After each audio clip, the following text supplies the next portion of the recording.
आता मेडिक्लेम सुद्धा monthly EMI द्वारे उपलब्ध। बँक डेबिट किंवा क्रेडिट कार्डद्वारे cashless mediclaim, life, mediclaim, motor insurance, mutual funds, गुंतवणूक क्षेत्रातील विश्वसनीय नाव कडलक इन्व्हेस्टमेंट। संपर्क सुनील कडलक 9422 855 786। कोपरगाव अहमदनगर या दरम्यानच्या नगर मनमाड महामार्गाच्या रस्त्याची आता चाळण झालीय। रस्ता कमी आणि खड्डे जास्त, यामुळे या ठिकाणी अपघातांचं प्रमाण वाढताना दिसतंय आणि त्यामुळे हा महामार्ग म्हणजे मृत्यूचा सापळा बनलाय। नागरिक आणि वाहनचालक या महामार्गावरून आपला जीव मुठीत धरून प्रवास करतायत। मी प्रतिनिधी शंकर दुपारगुडे आणि माझा सहकारी दीपक जाधव, आम्ही आज नगर मनमाड या महामार्गाचं आम्ही विदारक चित्र आपल्यासमोर दाखवणार आहोत।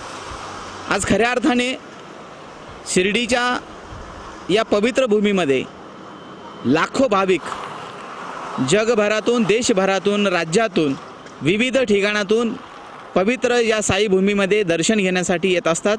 परंतु त्यांना येण्यासाठी जो लागणारा जो रस्ता आहे त्याची जर स्थिती पाहिली किंवा या परिसरात राहणाऱ्या लोकांसाठी रहदारीचा अत्यंत महत्त्वाचा समजला जाणारा हा नगर मनमाड महामार्ग, आज त्याची जर परिस्थिती तुम्हाला दाखवली तर तुम्ही सुद्धा म्हणाल हा महामार्ग नक्की जाण्याचा आहे की स्वर्गात जाण्याचा आहे।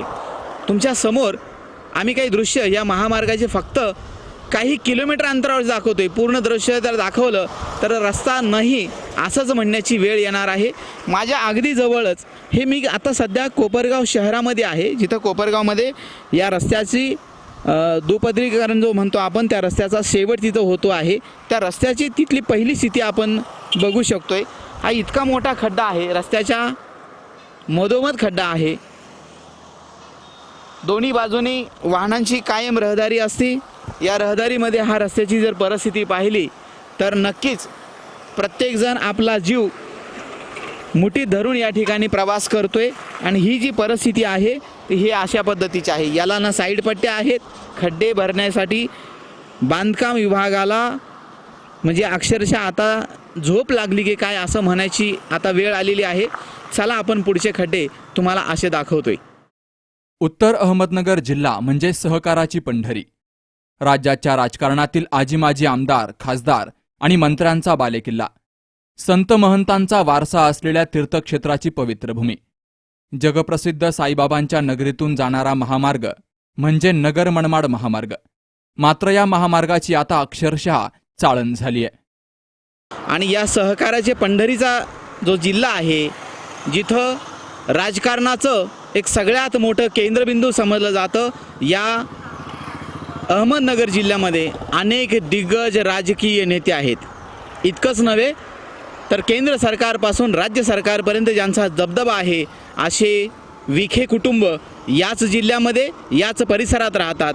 किंबहुना त्याच्याही पुढे जाऊन सांगायला गेलं तर काळे, कोल्हे आणि थोरात असे महान दिग्गज राजकीय नेते याच परिसरातले आहेत। आणि या परिसरातल्या या महामार्गाची स्थिती पाहिली तर अतिशय बिकट आहे। माझ्या पाठीमागे तुम्ही बघू शकताय, हा नगर मनमाड महामार्गाच्या मध्यभागातली ही स्थिती आहे। आपण स्थिती पाहिली तर हे खड्डे पाहिल्यानंतर असं जाणीव होती की सहकाराची पंढरी असलेला, जिथं राजकारणाचा सगळ्यात मोठा केंद्रबिंदू ज्याचं समजलं जातं, त्या केंद्रबिंदू असलेल्या मोठ्या राजकीय नेत्यांच्या परिसरामधल्या या महामार्गाची ही स्थिती पाहिल्यानंतर किती दयनीय अवस्था आहे, एकंदरीत राजकीय आणि प्रशासकीय किती उदासीनता आहे हे याच्यावरून दिसून येतं। या महामार्गाकडे सर्वांनीच डोळेझाक केल्यामुळं हा रस्ता नागरिकांसाठी आता धोकादायक झालाय। या ठिकाणी दररोज छोटे मोठे अपघात होत आहेत आणि खड्डेमय झालेल्या रस्त्यानं प्रवास करताना प्रवाशांना मात्र मोठा मनस्ताप सहन करावा लागतोय। कोकमठाण परिसरातील आत्मा मालिक रुग्णालयाच्या आसपासचा परिसर आहे हा।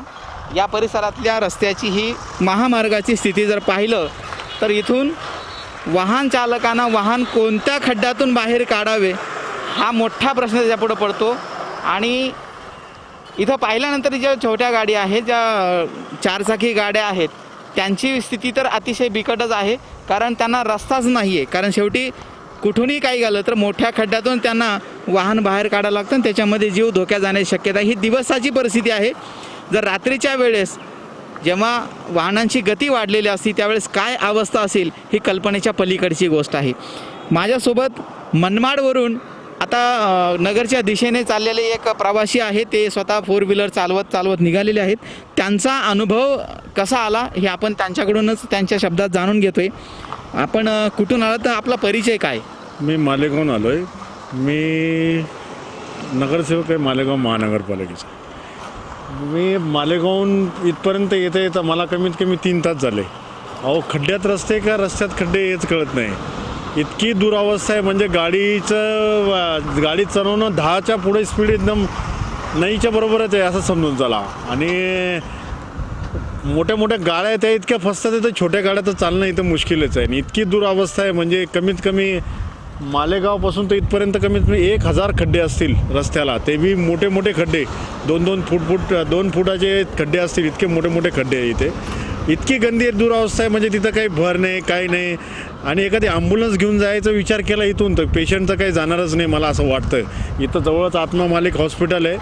त्या हॉस्पिटलमध्ये येतानाही काही रुग्णांना इतका त्रास होत असणार. आता कोरोनाच्या प्रादुर्भावावर शासनाने याच्यावर गंभीर दखल घेतली पाहिजे. काही पेशंटला इथून पुण्याला जावं लागतात, इमर्जन्सी असतात. अशा रोडाने ह्या पेशंट पोचणं मुश्किल आहे दादांनो. म्हणजे तुम्हाला विनंती आहे शासनाला की लवकरात लवकर या रस्त्याचे काम मार्ग लावा. आणि तुम्ही राजकीय प्रतिनिधी म्हणून आहात, काय ही राजकीय उदासीनता आहे का? हे नक्की राजकीय उदासीन आहे. हे शासन फक्त आपल्या बदल्यांच्या भावनामध्ये म्हणजे शासनामध्ये जे अधिकारी आहेत त्यांच्या बदल्या करण्याच्या त्याच्यामध्ये बिझी आहे. शासनाला काय कामं पाहिजे, कोरोनावर बिलकुल लक्ष नाही आहे. नाही तर नाही, पण या रोडावर तर लक्ष दिलं पाहिजे, रस्त्यावर तर लक्ष दिलं पाहिजे.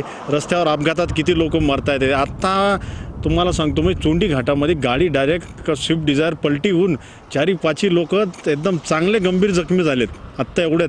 म्हणजे 11:30-11:15ची गोष्ट आहे. ह्या रोडापायीच आत्ता तिथं मोठा ॲक्सिडेंट झाला आहे. ग्रे कलरची एक स्विफ्ट डिझायर होती, मनमाडचे ग्रस्त होते, कुठेतरी चांगल्या कामाला जात होते आत्ता विधीसाठी, पण ते रस्त्यामध्येच ॲक्सिडेंट झालेले ते गेले. म्हणजे खड्ड्यामुळे इतके मोठे काही परेशानी होत असेल लोकांना. आणखीन इथे मनमाडच्या आसपास बी एक ॲक्सिडेंट झाला आहे.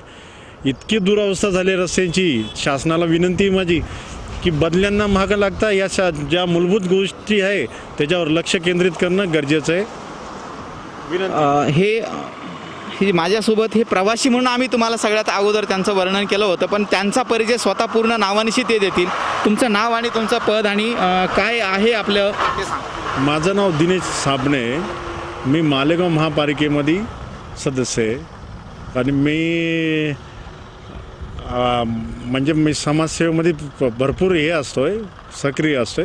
पण हे असे रस्ते बघितल्यानंतर असं वाटत नाही की ह्या रस्त्याने दुबारा ह्या रस्त्याने प्रवास करू म्हणून. म्हणजे मला पुण्याला जायचं ठरलं तर मी बाय नाशिक जाईल. म्हणजे शासनाने BJPच्या काळात जे रस्ते झाले होते, या देवेंद्र फडणवीसने जे लक्ष दिलं होतं ते लक्ष या शासनाला देता येत नाही आहे असा माझा गंभीर आरोप आहे शासनावर. ही संतांची भूमी, या ठिकाणी गोदावरीचा प्रवाह आहे. ज्या गोदावरीला दक्षिण काशी म्हणलं जातं आणि याच ठिकाणी राष्ट्रसंत जनार्दन स्वामीचे समाधीस्थान आहे. जंगलीदास माऊलींचं इथं स्थान आहे. शुक्राचार्य महाराज यांचं हे पवित्र मंदिर आहे जे कुठेही नाही, ते फक्त ह्या कोपरगावमध्ये आहे. आणि कोपरगाव ही सर्व अर्थाने महाराष्ट्राचं एक वैभव असलेलं हे शहर आणि या शहरातून जाणारा नगर मनमाड महामार्ग म्हणजेच साईबाबांना भेटण्याचं हे एक महत्त्वाचं मोठं रहदारीचा मार्ग आहे. आणि अशा या मार्गावर कोपरगावसारख्या या पवित्र भूमीमध्ये या महामार्गाची स्थिती पाहिली तर अतिशय बिकट होती. इथं कोपरगावचे काही स्थानिक रहिवासी आहेत, ते स्वतः आता प्रवास करायला निघाले होते आणि त्यांची एक मानसिकता, त्यांना मिळालेला अनुभव आणि दिसणारी स्थिती त्यांच्याकडून त्यांच्या शब्दात आपण जाणून घेऊयात. खरं तर तुम्ही इथले प्रतिष्ठित आहात, अनेक सामाजिक उपक्रमामध्ये तुम्ही असता. काय वाटतं ह्या रस्त्यावरून? हा जो राष्ट्रीय महामार्ग आहे, या महामार्गावरून संपूर्ण भारतात नव्हे तर जगात प्रसिद्ध असलेले शिर्डीचे साईबाबांच्या दर्शनासाठी लोक ये जा करीत असतात. परंतु वर्षानुवर्ष कधी जरी पाहिलं तर ह्या रस्त्याची अवस्था ही खूपच बिकट असते. या रस्त्याची नुसती डागडुगी केली जाते, परंतु सरकार त्याच्यावर गांभीर्याची दखल घेत नाही. आत्ता देखील वास्तविक कोपरगाव ते शिर्डी हे अंतर फक्त आणि फक्त 14 किलोमीटर असून 14 मिनिटाचं अंतर आहे. परंतु आम्हाला शिर्डीसाठी जाण्यासाठीच जर अर्धा ते पाऊण तास लागत असेल तर परराज्यातून येणाऱ्या लोकांची अवस्था ही खूपच वाईट आहे.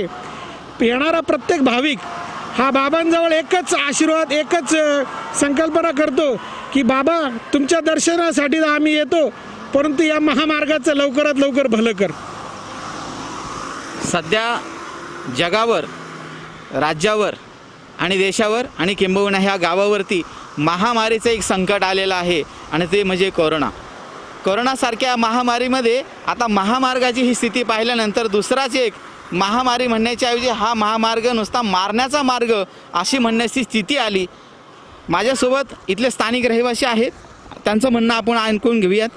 काय म्हणणं आहे? या महामार्गावरून ॲम्ब्युलन्सच्या वाहतूक होतात. करोना महामारीच्या टायमाला ॲम्ब्युलन्स वाहतुकीला आणि रुग्णांच्याही जीवाला धोका निर्माण होतो. त्याकरता थोडीफार तात्पुरत्या स्वरूपात तरी याची डागडुजी व्हावी, जेणेकरून ॲम्ब्युलन्सला मार्ग व्यवस्थित तयार होईल.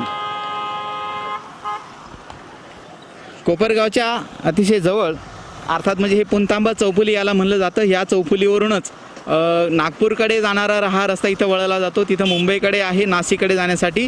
त्याचबरोबर हा कोपरगावचा अतिशय महत्त्वाचा ठिकाण आहे आणि ह्या एका बाजूचा म्हणजे पूर्ण रस्ताच आता हा खचला गेलेला आहे. तुम्ही बघू शकताय म्हणजे हा महामार्ग नसून आता हे जलतरण तलाव झालेला आहे. या जलतरण तलावात एकेकाळी कोपरगाव हा पाण्यासाठी वणवण करणारा हा तालुका होता. या तालुक्यामध्ये आता महामार्गावरती तळे झालेले आहेत. कारण नक्कीच एका बाजूला दिलासादायक गोष्ट म्हणाला जिकडं पाणीच पाणी दिसतं, पण दुर्दैवाची गोष्ट आहे हे पाणी कुठलं नसून तर हे रस्त्याच्या खड्ड्यावरचं पाणी आहे. ही दुर्भाग्याची गोष्ट आहे.